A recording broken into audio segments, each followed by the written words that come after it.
Hello guys, എല്ലാവർക്കും എൻ്റെ പുതിയ വീട്ടിലേക്ക് സ്വാഗതം. സ്പൈഡർമാൻ ഫാൻസ് കുറേ നാളുകളായിട്ട് ചോദിച്ചുകൊണ്ടിരിക്കുന്ന ഒരു ചോദ്യമാണ് നമ്മുടെ ആൻഡ്രൂവിൻ്റെ ദി അമേസിംഗ് സ്പൈഡർമാൻ 3 വരുമോ എന്നുള്ള ചോദ്യം.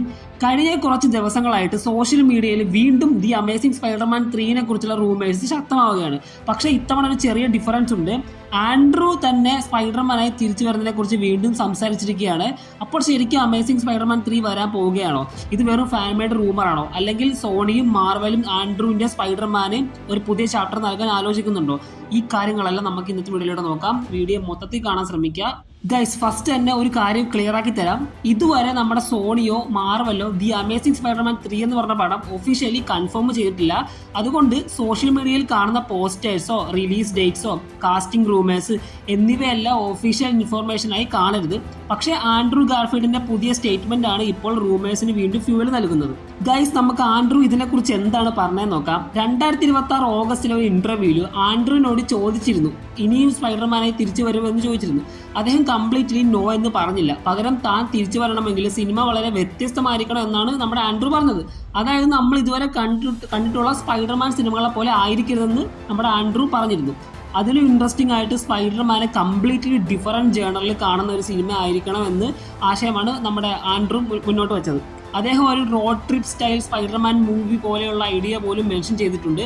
ഇതാണ് ഇപ്പോൾ ഫാൻസിന്റെ എക്സൈറ്റ്മെന്റ് വീണ്ടും കൂട്ടിയത്. ഗൈസ്, ആക്ച്വലി നമ്മുടെ സോണി ഉണ്ടല്ലോ, ദി അമേസിംഗ് സ്പൈഡർമാൻ 3 എന്ന് പറഞ്ഞ പടം ചെയ്യുന്നതായിട്ട് ഒഫീഷ്യലി പ്രഖ്യാപിച്ചിരുന്നു 2013. അതോടൊപ്പം വെനം, സിനിസ്റ്റർ 6 തുടങ്ങിയ സ്പിൻ ഓഫ് പ്രൊജക്ട്സും അവർ പ്ലാൻ ചെയ്തിരുന്നു. പക്ഷെ പിന്നീട് ദി അമേസിംഗ് സ്പൈഡർമാൻ 2 പ്രതീക്ഷ അത്ര രീതിയിൽ അങ്ങോട്ട് ഹിറ്റാകാത്തത് കൊണ്ട് ആ പ്ലാൻസ് ഒക്കെ നമ്മുടെ സോണി അങ്ങോട്ട് ക്യാൻസൽ ആക്കി. അതിനുശേഷമാണ് നമ്മുടെ സോണിയും മാർവൽ സ്റ്റുഡിയോസും പുതിയ സ്പൈഡർമാൻ ആയിട്ട് ഡീൽ ഉണ്ടാക്കിയത്. അങ്ങനെയാണ് നമ്മുടെ ടോം ഹോളണ്ട് MCUവിലെ സ്പൈഡർമാനായിട്ട് എത്തിയത്. അതിനാൽ പഴയ the amazing Spiderman 3 project officially മുന്നോട്ട് പോയില്ല. പക്ഷേ നോവേ ഹോം എല്ലാം മാറ്റി.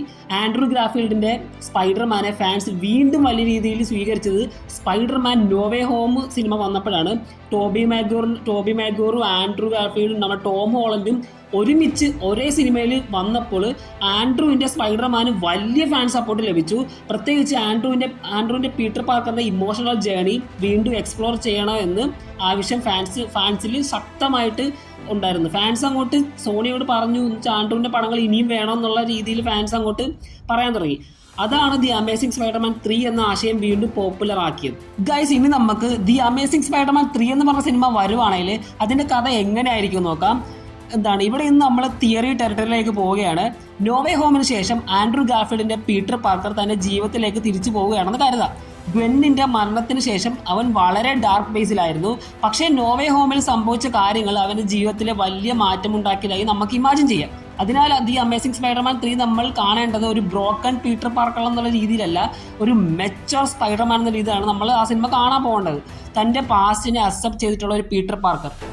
അവന് പുതിയ വില്ലന്മാർ വരാം, പുതിയ റിലേഷൻഷിപ്പ് വരാൻ ചാൻസ് ഉണ്ട്, പുതിയ ചാലഞ്ചസ് വരാം. പക്ഷേ പ്രധാനപ്പെട്ടത് Peter Parker finally finding happiness എന്നുള്ളൊരു കാര്യം തന്നെയാണ്. ഗൈസ്, ഇനി നമുക്ക് നമ്മുടെ ആൻഡ്രൂ പറഞ്ഞ കണ്ടീഷൻസ് ഇവിടെ എത്രത്തോളം ഇമ്പോർട്ടൻ്റ് ആണെന്ന് നോക്കാം. ഇവിടെയാണ് ഏറ്റവും ഇൻട്രസ്റ്റിംഗ് കാര്യം. ആൻഡ്രൂ ഗാർഫീൽഡ് സിംപിളി എനിക്ക് സ്പൈഡർമാനായി തിരിച്ചു വരണം എന്ന് പറഞ്ഞിട്ടില്ല. അദ്ദേഹം പറയുന്നത് എന്താണെന്ന് വെച്ചാൽ ഒരു പുതിയ തരത്തിലുള്ള സ്പൈഡർമാൻ സ്റ്റോറി ആയിരിക്കണം. അതിനർത്ഥം ഒരു നോർമൽ സൂപ്പർ ഹീറോ സ്വീക്കൽ ചെയ്യുന്നതിൽ അദ്ദേഹത്തിന് വലിയ ഇൻട്രസ്റ്റ് ഇല്ലാന്ന് തോന്നുന്നത്. അതുകൊണ്ട് സോണി ശരിക്കും ആൻഡ്രൂവിനെ തിരികെ കൊണ്ടുവരാൻ ശ്രമിച്ചാൽ നമ്മൾ പ്രതീക്ഷിക്കുന്ന ടിപ്പിക്കൽ സ്പൈഡർമാൻ മൂവി ആയിരിക്കില്ലെന്ന് കരുതാം.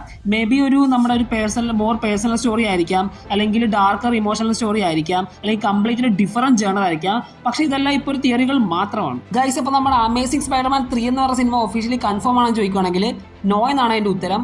നമ്മുടെ ആൻഡ്രൂ ഗാർഫീൽഡിന്റെ പുതിയ കമന്റ്സ് ഒന്നും ഒഫീഷ്യൽ അനൗൺസ്മെന്റ് അല്ല. സോണി റിലീസ് ഷെഡ്യൂളും the amazing Spiderman 3 officially announce ചെയ്തിട്ടില്ല. അതുകൊണ്ട് the amazing Spiderman 3 is confirmed എന്ന് ഇപ്പോൾ പറയുന്നത് ശരിയല്ല. പക്ഷേ the amazing Spiderman 3 is impossible എന്ന് പറയാനും പറ്റില്ല. കാരണം ആൻഡ്രൂ ഗാർഫീൽഡിന് ഒരു ഇൻട്രസ്റ്റിംഗ് ഐഡിയ കിട്ടിയാൽ തിരിച്ചു വരാനുള്ള ഡോറ് പുള്ളി ക്ലോസ് ചെയ്തിട്ടില്ല. ഗൈസ്, എൻ്റെ അഭിപ്രായത്തിൽ ആൻഡ്രൂ ഗാർഫീൽഡ് വീണ്ടും സ്പൈഡർമാനായി വരണമെങ്കിൽ അതൊരു സിമ്പിൾ ദി അമേസിംഗ് സ്പൈഡർമാൻ 3 ആയിരിക്കില്ല. മേ ബി സോണി ഒരു stand alone Andrew Garfield Spiderman movie ചെയ്യാം, അല്ലെങ്കിൽ മൾട്ടിവേഴ്സ് സ്റ്റോറി ലൈൻ വഴി വീണ്ടും കൊണ്ടുവരാം, അല്ലെങ്കിൽ ഫാൻസ് വർഷങ്ങളായി ചോദിക്കുന്ന ഒരു കംപ്ലീറ്റ്ലി ന്യൂ സ്റ്റോറി നൽകാം. എന്തായാലും ആൻഡ്രൂ ഗാർഫീൽഡ് വീണ്ടും സ്പൈഡർമാൻ സൂട്ട് ധരിക്കുന്നത് ഫാൻസ് തീർച്ചയായും കാണാൻ ആഗ്രഹിക്കുന്ന ഒരു കാര്യം തന്നെയാണ്. ഗൈസ്, അപ്പോൾ നമ്മൾ ഈ വീഡിയോ ഇവിടെ കൺക്ലൂഡ് ചെയ്യാൻ പോവുകയാണ്.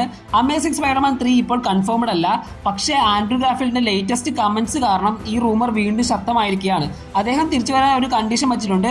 The movie has to be completely unexpected. ഇതാണ് പുള്ളിയുടെ കണ്ടീഷൻ. അപ്പോൾ നിങ്ങൾക്ക് എന്താണ് തോന്നുന്നത്? ആൻഡ്രൂ ഗാർഫീൽഡ് ഒരു പ്രോപ്പർ ദി അമേസിംഗ് സ്പൈഡർമാൻ 3 വേണമോ, അതോ നോ വേ ഹോമിൽ കിട്ടിയ എൻഡിങ് തന്നെ മതിയോ? നിങ്ങളുടെ അഭിപ്രായം കമന്റ് ബോക്സിൽ കമന്റ് ചെയ്യൂ. ഇത്തരത്തിലുള്ള മാർവൽ അപ്ഡേറ്റ്സ്, തിയറികൾ, റൂമേഴ്സ്, ബ്രേക്ക് ഡൗൺസ് എന്നിവയൊക്കെ നമ്മുടെ ചാനലും കൂടെ സബ്സ്ക്രൈബ് ചെയ്യാനും മറക്കല്ലേ. അപ്പോൾ നെക്സ്റ്റ് വീഡിയോ ആയിട്ട് കാണുന്നവരേക്കും ബൈ.